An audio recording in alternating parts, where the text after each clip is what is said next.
Саламатсыздарбы, урматтуу телекөрүүчүлөр, Алыста калат олуттар программасы Польша мамлекетиндебиз. Тактап айтканда Варшава шаарынан туура 125 чакырым алыстыкта жайгашкан Лодза калаасына келдик. Бул жерге бекеринен келген жокпуз. Себеби алдыда сиздерди ушул калаага кыргыз даамын таанытып келе жаткан Нават ресторанынын негиздөөчүсү жана анын бул жактагы башка ишкердүүлүгү тууралуу кенен маек күтмөкчү. Ошол себептен биз менен чогуу болуңуздар.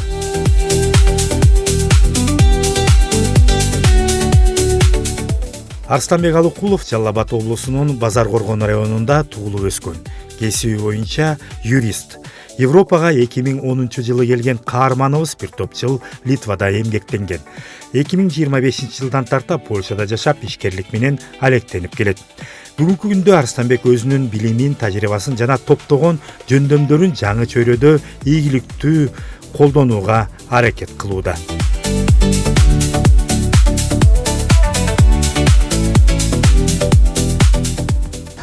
Польша жергесинде Кыргызстандын чайхана, ашкана, ресторандары жокко эс экен. Европанын бөлөк мамлекеттеринде ошол эле Германияда, Берлин шаарларында бар, мен өзүм барып тартып, маектешип келгем да. Польшада биринчилерден болуп сиз ушу кадам таштап атасыз да. Ага эмне себеп болду? Эмне үчүн чайхана ачайын деп чечтиңиз? Биринчи өткөн жылы оюбузда жок болчу, ушул бир тааныштарыбыз ушул кыргызстандык жигиттин рестораны бар, ошону алып койбойсуңбу дегенден макул. Биздин жумушубуз менен постоянно ушул жакта жүрөт экенбиз. Кыргызстандын атынан бери ресторан кылып коелу деп, анан ниет кылып бир ресторанды, ушул рестораныбызды ачып алдык. Анан буюрса бун Варшавага да бирөөнү ачып атабыз. Кийинки жумадан ал жакта дагы ачылыш болот. Демек, бул Нават рестораны биз азыр кайсы калаадабыз? Биз азыр Лодздабыз. Лодз деген шаарда. Лодз деген шаарда, бул учурда бул Нават чайханасы иштеп атат. Мындан тышкары дагы алдыда Варшавада ачылат. Варшавада ачып атабыз, буюрса. Эмнеси менен сиздин чайханаңыз Европадагы башка чайханалардан айырмаласы бар деп ойлойсуз? Айырмасы биз кыргызстандыктын биринчи эле чайханасы болсо керек дейм. Ошо Кыргызстандын сыймыктан биздин Кыргызстандын чайханасы деп өзүбүздүн улуттук тамактар колдонулат. Тамактар өзүбүздүн Кыргызстандын рестораны деп сыймыктанышсын деп ушундай оюбуз келди ачканга. Негизи эле бул жакта Арстанбек мырза бизнести ачуу, ошол эле чайхананы, ушундай эле ресторанды ачууда кандай документациялар талап кылынат? Жана ошондой эле жергиликтүү бийлик өкүлдөрү тарабынан бут тозулар болбойбу? Негизи кыйынбы ишкерлик кылып ушундай иш ачуу? Ошо боюнча кененирээк маалымат берсеңиз. Ачуу оңой эле, бул жакта мындай жеңилдиктер жакшы. Каралган жеңилдиктери жакшы. Ошол фирма ачып, мыйзамдуу иштесеңиз эле баары жеңил. Ачканга дагы, иштегенге дагы өкмөт жактан кысуулар жок. Жакшы баары. Канча убакыт талап кылынат экен ушу документацияларды бүтүрүп ушундай кафе ачууга? 1 ай, 1,5 айдын ичинде баардык документтерди кирип, очередке турбайсың, жазыласың, барасың. Bir 5-10 мүнөттө эле мындай чечип беришет да. Бул жакта жеңил экен ошол жактары. Бизге келип, биз жактагыларда очеред күтүп, анан бул күнгө деген жок экен да. Бардың уже сразу эле 5 мүнөт, 10 мүнөткө калтырбай эле бардык договорлорду бүтүрүп печаттарын коюп чыгарып берет экен. Сиз Кыргызстандын жаранысыз. Мен Кыргызстан. Ошого карабастан бул жерде ишкерлик кылууга мүмкүнчүлүк түзүлгөн экен десек болот. Ишкерлик кылганга бардык шарттары жакшы. Мен байкап атамын, чындыгында эле кечөө киргенде эле абдан суктандым. Сүйүнүп атам да, чындыгында Европада жүрүп Кыргыздын желегин көрүп калсаң деле сүйүнөсүз го. Бияка кирсем мен өзүбүздүн Бишкектин же Кыргызстандын бир чайканаларында отургандай болуп атам да. Кантип ушу шырдактын баарын алып келдиңиздер? Ким муну ойлонду? Кандай оформление кылсак деп? Бул шырдактарды өзүбүз ошо Кыргызстанда өзүбүздүн тааныштары кол өнөрчүлүк кылышат. Ошолордон алдык. Анан келеткан чоң машиналарыбыздан 5тен 10дон кылып ушундай кылып алып келип алдык бул жака. Бул ичине дизайн өзүбүз эле ал жактан бул жактан көрүп эле өзүбүз эле жасадык. Атайын дизайнер иштеген жокпу? Жок, өзүбүз эле. Мен ойлоп атпаймынбы атайын дизайнер деп? Жок, өзүбүздүн колубуз менен жасадык. Баарын буларды илгендерин, столдордун үстөрүлөрүн баарын өзүбүз жасадык. Ошо стол демекчи, столуңуздардагы мен Кыргызстанда мындай столдорду көргөн эмесмин. Өзүбүздүн бир чыгыштын колориттери бар экен да. Ошондой. Ошол жана бул өзү үстүндөгүсү кафель таш. Ошо бир жерден өтүп баратып эле көрүп калып, анан столдун үстүн биздин кафелердин үстүндө көрүшүп калчумун. Ушундай узорлор менен жагып калып алып келип ушу үстүнө, столдун үстүнө жабыштырдык. Ашканаңызга өтсөк эми анда кайсы улуттардын тамак аштары жасалат сиздерде? Анан ашпозчуларыңыздар каяктан келген? Өзүбүздүн азиялык, өзүбүздүн өзбек поварларыбыз Өзбекстандан. Өзүбүздүн жана аш, плов, манты, шашлык, ошолордун баарын өзүбүз жактагы кандай тамак жесеңиз ошолдун баары эле бар. Самсыларыбыз бар, тандыр самсы, тандыр нандар. Көрсөңүздөр болот. Биздин Кыргызстандагы эле тандырга бышырылган мына ушундай сонун, жыттуу сонун өзүбүздүн эле жакшынакай нандарыбыз жасалат экен да чындыгында. Мынакей мен азыр Бишкектен ичкенде эле отуруп алып чалап ичип атамын, айран менен аралашкан. Даамы продукцияңыздардын, тамак аштын даамы биздин Кыргызстандыкындай эле экен. Ошол себептен суроо жаралат да, каяктан аласыздар азык-түлүктөрдү? Кыргызстандан алып келеби? Жок, азык-түлүктөрдүн баардыгы эле бул жакта ушул Польшадан алабыз. Ушул жактан алабыз. Жакшы качествосы, жакшы жерлерден. Сапатына карайсыздар. Еттин дагы бир жакшысын тандап алабыз. Халал болсо керек, Адал, биринчи очередь бизде адал баары. Ошол эттердин тазасын, элдерге да тамактардын тазасын, жакшысын бергенге аракет кылып атабыз буюрса. Элдер деп калдыңыздар да. Эми түшүнүктүү, бизге окшогон баягы Борбор Азиядан келген адамдар сөз келип көнүп калган тамагыбыз буйрутма берип жейбиз да. Жергиликтүү калк поляктар кандай кабыл алып атат? Келип атышабы, биздин тамактар жагып атабы аларга? Башында мындай келип таң калыштуу болуп, түшүндүрүш, ар бир тамакты келип түшүндүрүп, бул мындай болот, жасалганы мындай болот деп түшүндүрүп берип атат. Азыр уже клиенттер өзү эле келип мантысын жанагы пельмендери ошондойго жакын, шорпону жакшы көрүп ичишет. Пловторду өзүлөрү билип эле түшүндүрүп эле өзүлөрү билип алып калышты да. Ошондой. Андан тышкары эми 5 бармак жазылабы? Кантип Кыргыздын чайканасы болсо 5 бармак жок деген суроо да. 5 бармакты поварыбыз пока жасаган жок. Билбейби? Билбейт го дейм. Пока. Муну Варшавадагы буйруса жаңы рестораныбызга 5 бармакты сөзсүз баарын кошобуз. Мен ойлойм сөзсүз түрдө эми бул биздин улуттук тамак болгондон кийин сөзсүз түрдө 5 бармак болуш керек да. Анда-санда келген кыргыздар деле сагынып 5 бармак жегиси келет да. Келип сурашат. Ошо жылкынын эти бул жактан Варшава жак, бул жака мындай алып келген жол алысыраак да. Берки Варшавадагы магазиндер ошол жерде эле жылкынын эттери сатылат. Ал жакта жеңилирээк болот. Демек Варшавада жылкынын эти сатылат. Варшава эмес, жалпы Польшада сатылат экен да. Сатылат. Уруксат берилген. Ошондой. Биздин өзүбүздүн эле Кыргызстандык балдар дагы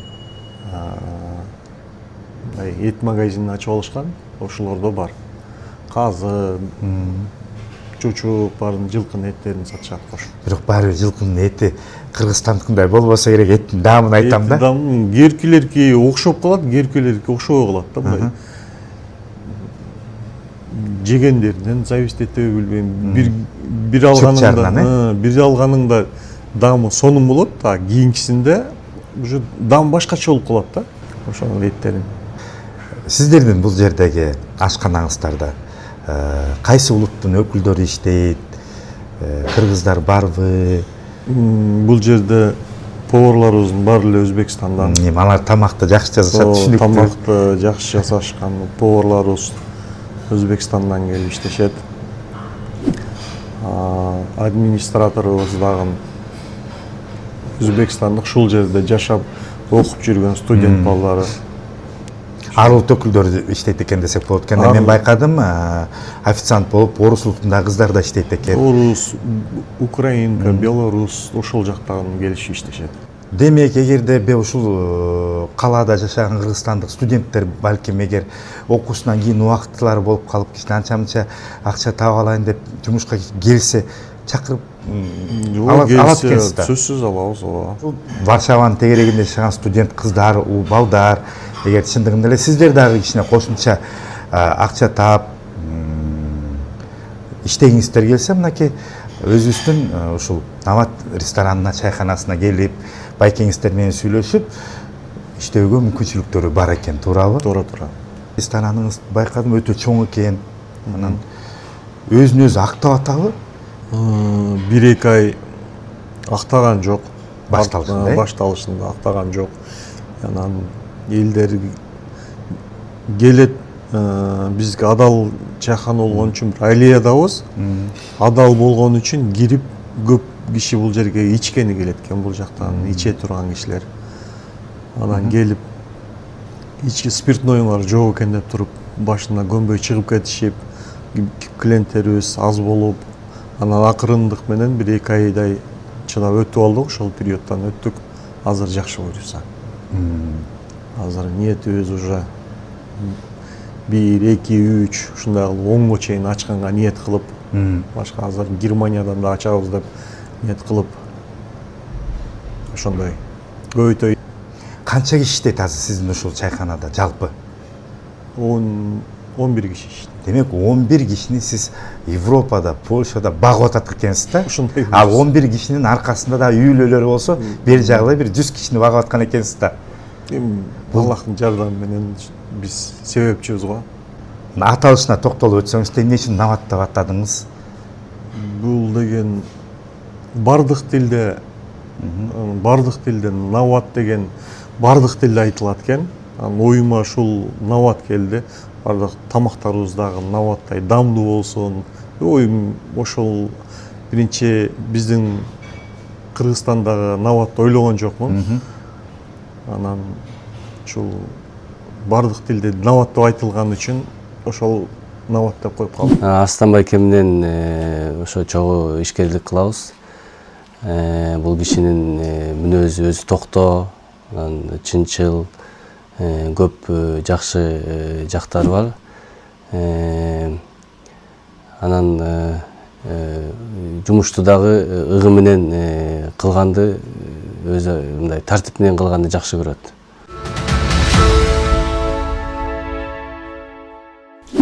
Биз азыр Арстанбек мырзанын дагы бир Варшава калаасынын так ортосунда жайгашкан, Кудай буйрса жакынкы арада ачыла турган Нават ресторанына келдик. Айтсаңыз, эмне үчүн ушул жерден дагы бир кыргыздын ашканасын ачайын деп чечтиңиз? Чоңоюн деп чечтик. Чоңоюп көбөйүн деп. Бул Варшавада биздин кыргыздардыкы жок кафелери.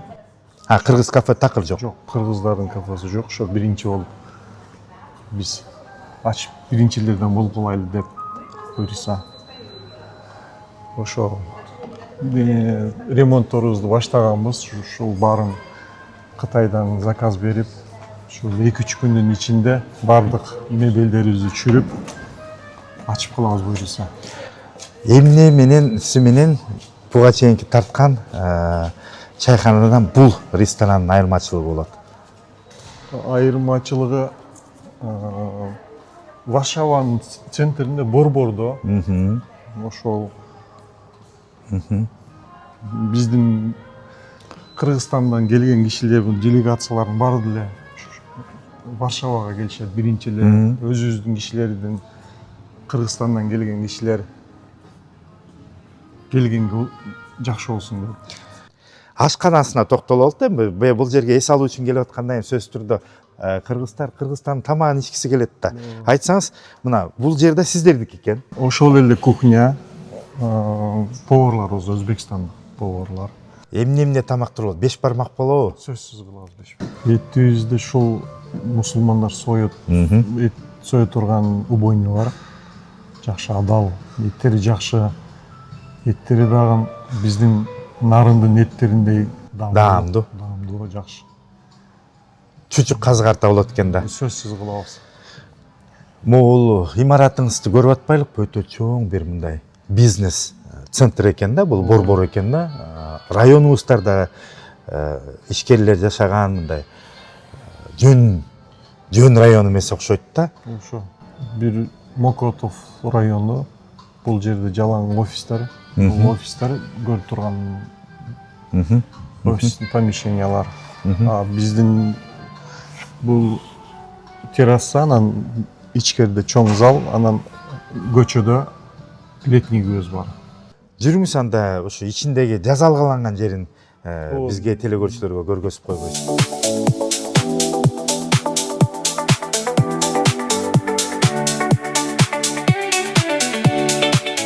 Төр жагында эле мынакей биздин улуттун символу болгон боз үй жайгашыптыр да. Эмне үчүн боз үйдү ушул жерге орноттуңуз? Биздин төр жерибиз, төрдө өзүбүздүн сыйлуу конокторубузга атайын бир Кыргызстандын ичине келгенде бир Кыргызстандын бир бөлүгүндө отургандай сезсин деп. Жакшы. Көрсөңүздөр болот мынакей ичин. Биздин аксакалдар кийчү ак чапаныбыз турат, калпак турат улуттук, андан тышкары эң башкысы туш кийиз, шырдактарыбызды коюп турсуздар. Жакшы, кирген кишиге чындыгында эле биздин Кыргызстанды элестетет экен.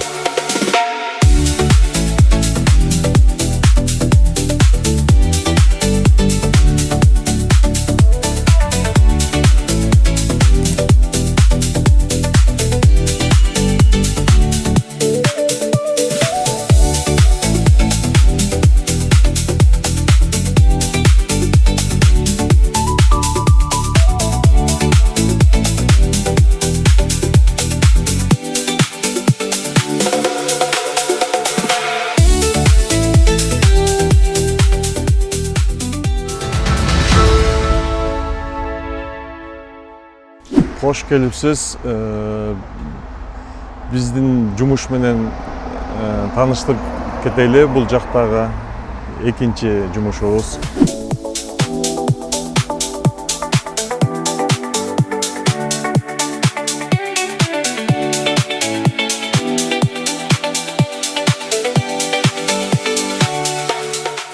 Биз азыр Польшанын Лодз деген шаарынын бир поселогунда турабыз.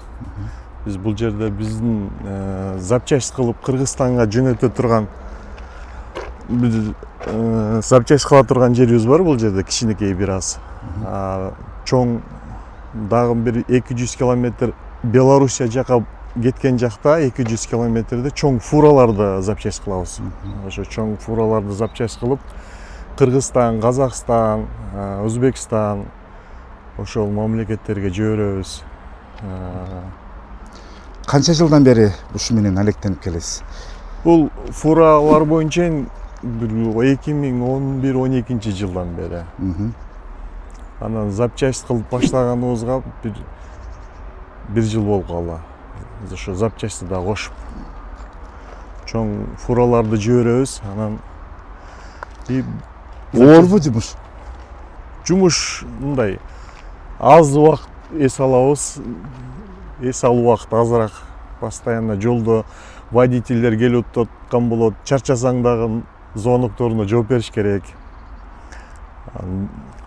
переживать этебиз жолдо кандай кетип атат, жоопкерчилик турбайбы. жоопкерчилик көп ошол. Канча киши иштейт эми ушул жерде? Кайсы мамлекеттин жарандары иштейт? Кыргыздар барбы дегендей? Бизде азыр көбүрөөк өзбекстандык балдар иштешет. Өзбекстандык балдар иштешет. Бул жерибизде бир 3 бала иштейт. Наркы чоң фура жакта, ал жакта да 3 бала иштейт. Бардыгы Өзбекстан жарандары. Кыргыздарды эмне жумушка албайсыз? Кыргыздарыбыз иштейт бизге дегендер. иштейин дегендер бизде кездешпеди, келбеди да. Жаран эле иштеген балдар Өзбекстанда ошол жактык балдар да. Мен байкап атам, жеңил автоунаалардын дагы баягы тетиктерин чечип Кыргызстанга запчасть кылып сатып эмгектенет окшойсуздар, Ооба. Закон, мыйзам уруксат береби буга? Ушинтип иштегенге. Машинаны оңдогонго уруксат берет. Биз моторлорун ошондой детальдарын чыгарып алып машинага салып жүрүбүз. Ошондой клиенттери Кыргызстандан, Казакстандан, ошо Борбор Азиянын көп экен да. Ошол жактардан көбүрөөк. Автоунааларды каяктан табасыздар? Ушул өзүлөрү эле ушул жерден поляктар, анан өзүбүз чыгып калса өзүбүздүн балдар алып келет. Демек, ар тармакта ишкерлик менен алектенет экенсиз да. Бул биздин основной жумушубуз, анан хоббибиз. Ресторан болуп ошо ресторандарды ачып баштадык.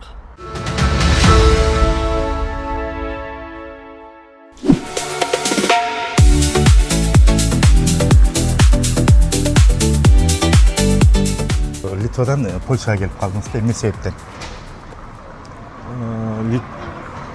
Биз границалар жабылгандан, уруш, согуш болгон, жана Россия менен Украиналардын согуш болгонунан ал жактын жолдору жабылып, биз көбүнчө жана фура менен иштегенибизге фураларды ушул чыгарган бул Ыңгайлуу, ыңгайлуу болгон үчүн бул жака жылдык да. Польшага келип иштеп баштадык. Польшага келип иштеп баштадык. Анан Польша эмнеси менен сизге жакты? Польшада погодасы жакшы, аба ырайы жакшы, элдери жакшы. Мындай тоскоолдук жок да, эч кандай. Эч жакта тоскоолдук жок. Иштеген да жакшы, мүмкүнчүлүктөрү көп. Польшада бардык жактын Европанын центри жүрүү. Кайсы жактан жүрсөң дагы, кайсы жактан келсең дагы ушул онодон Польшадан өтүп кетесиң. Жол. Ошондой ыңгайлуу бардык жагынан иштегенге. Планыңызда Кыргызстанга баруу, Кыргызстанда ишкерлик менен алектенүү деген ой барбы? Сөзсүз бар.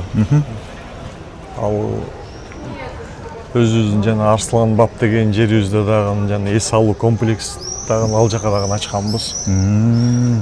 Ошол жактан өзүбүздүн апабыз өзүндө өзү карап иштетет.